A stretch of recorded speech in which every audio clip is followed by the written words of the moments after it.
In the spirit of Halloween, paranormal or not, what is the scariest, creepiest or most unsettling experience of your life?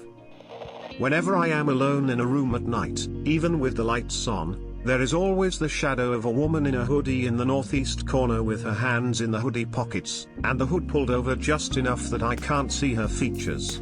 She doesn't move while I'm looking at her, but when I turn away, I can feel fingers running down my back and hear her calmly whispering my name in a motherly tone. I awoke one morning to someone rummaging through the silverware drawer. It was super loud and frantic, and continued all the way until I looked around the corner. Nobody was there, of course, and the drawer was shut. Everyone was at work, and I was alone. One of my scariest experiences was walking in a downtown section of my city early in the morning. There was no one on the streets, not a single person if I remember right. I then see a pair of pit bulls in the distance in a side street and I don't think much of it. Every now and then I see a dog without an owner present. I keep walking, look back, and these dogs are running full speed right after me. I went into total fight or flight response, and sprinted as fast as I could. I jumped on top of a stone wall to try and get away, but slammed my shin on the edge as I went over. I then ran across a street and hid inside a church and called for my sister to pick me up as the pit bulls were wandering around just outside. I was bleeding really badly and spent most of the day in the hospital getting stitches. One night when I was about 11, I was sleeping in my bunk bed. It was the kind that had a big enclosed play space underneath and you had to climb a ladder to get into bed.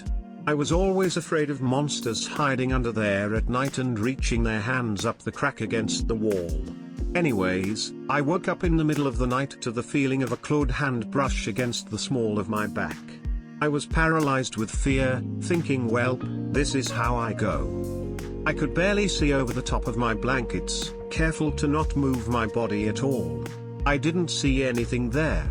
I waited a few minutes and just barely felt the tip of the claws brush me again.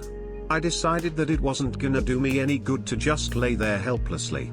So I arched my back a bit, pushing in the direction of the wall. The clawed hand pushed back against me, and was accompanied by a second one. I screamed and threw my blanket off and jumped up, and was met with the red-eyed glare of my Chihuahua/pug mix dog. Apparently my parents had put him on my bed and he decided to burrow under my blankets and smash his body between me and the wall without disturbing me. I was working overnights at Target while doing my college classes during the day. While Target itself is enough of a horror story, this is more of an unsettling tale. During this same time frame, our family was active in a local animal rescue group. The rescue's office was close to my work, so I'd often stop by to get/drop things off. We were there so often, I had the code to get into the rescue's office after hours. There was a route I'd take to go from the rescue office to Target. It would take me about 10 minutes. I knew the route fairly well, and would drive it by landmarks. So after a month of not needing to stop by the rescue office, college finals, and general sleep deprivation, I finally had to stop by the office. Okay, cool. I know the way. I start making my turns at the landmarks, and it hits me, I have no fucking clue where I am. I take my phone out and Google directions. I'm now 20 minutes away, and the shortcut that I had been driving for 6 months no longer exists. I'm confused, so I just followed my phone. Got the stuff I needed from the office and went home. Now I'm a little obsessive, and similar to Elliot from Mr. Robot, once there's a mental itch, I must scratch. So I go home and pull up Google Earth on my laptop. I start tracing the route I had been taking, and it doesn't exist. Those 2 points are no longer connected the way I had known. Something changed. Growing up, my dad had some land a couple hours north of Grand Rapids. We would often spend weekends up there in the woods camping, always a great time. Sometimes I would wander off from the main campsite and walk around the property. Well, one time I strayed too far from the path that goes around and got a little lost. I was 8 at the time, so I was a little scared. Anyways, as I made my way through the forest trying to find my way back, I saw a man wearing a suit, about 100 yards away between some trees. Now this man was not supposed to be here. He was trespassing. So I waved him down and started saying he was trespassing and that he needed to leave, as I had seen my dad done before. This man just stood there staring at me.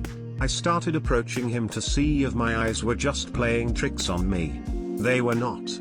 I got probably 20 yards from him when I heard my dad unload 4 rounds at our homemade firing range, signaling for me to come back. I turned for a split second as he fired the first round, and when I turned back the man was gone. I looked all around me trying to spot him. When I couldn't spot him, I clenched my switchblade in my fist to keep it ready and sprinted all the way back to my father.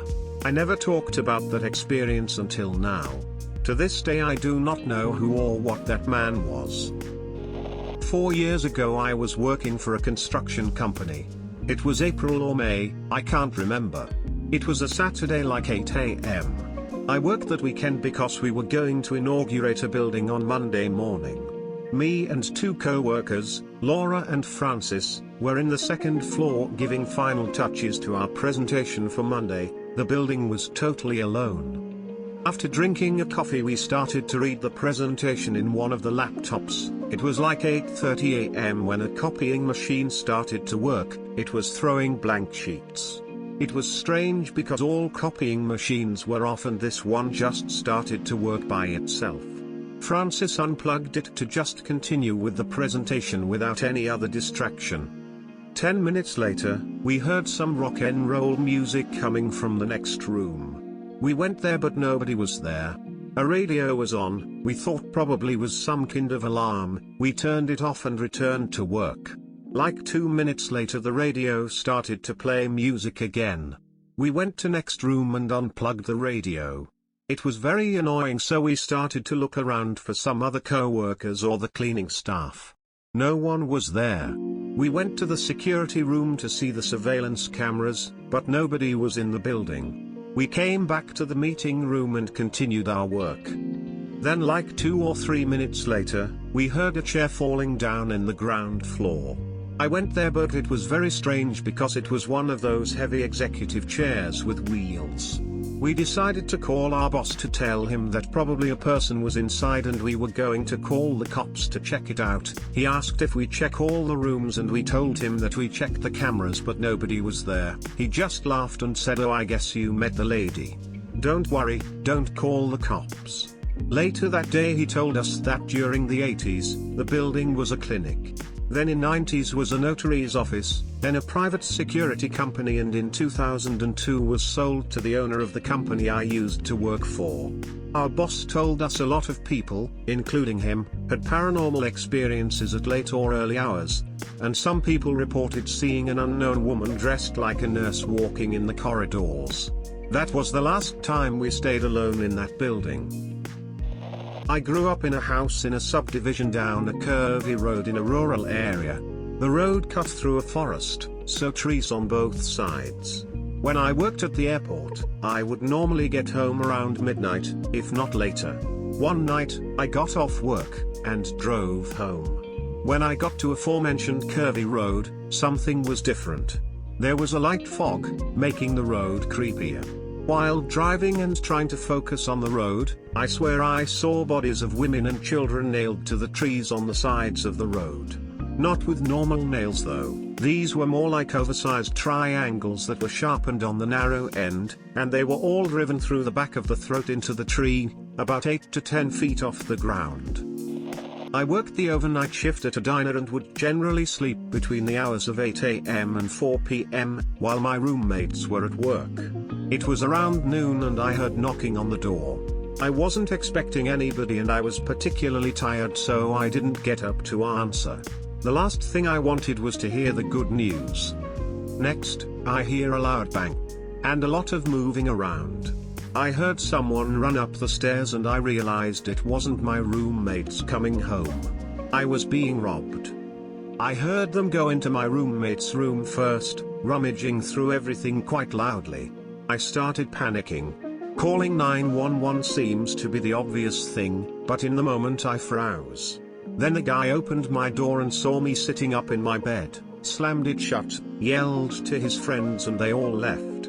I paced my room wondering what to do and felt like an idiot when I realized I should have called the cops as soon as I heard them enter my home. I'm lucky I didn't lose my life that day.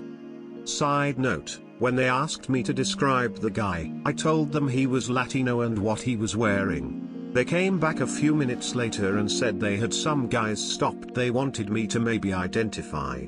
They took me a few blocks away where they had 3 black guys stopped wearing nothing that matched my description. I was really annoyed and still feel bad about those guys being stopped because of their skin color. The time I nearly killed 2 people that work at the mall I do security at probably. It was like 4 a.m. and I was doing my rounds in the back corridors when all of a sudden a door to an emergency exit opens up behind me and 2 morons with red bandanas covering their faces and hoodies come walking in. They froze when they saw me, and I froze for a moment before remembering I keep a knife in my pocket. I pulled it out and asked, "So how are we gonna do this?" while taking a fighting stance. They freaked and screamed non and our work here. Turns out a couple of dumbasses working at the T-Mobile decided to try and use the emergency exit after doing inventory or some shit but didn't want to set the alarm off.